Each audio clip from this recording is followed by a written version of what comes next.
တနေ့တည်းနဲ့ဘဝပြောင်းဖို့မကြိုးစားပါနဲ့အဲ့ဒါကစိတ်ပြက်စေတတ်တယ်အဲ့ဒီအစားနေ့တိုင်းတရားခိုင်နှုံးပဲတိုးတက်ဖို့ကြိုးစားပါဒီနေ့စာ9မျက်နှာဖတ်ပါ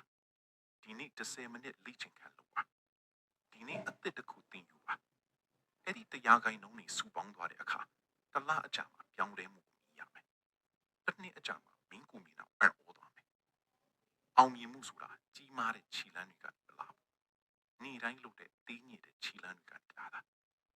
နေ့တိုင်းတရားခိုင်နှုံးတူတက်မယ်ဆိုရင် comment မှာစာရေး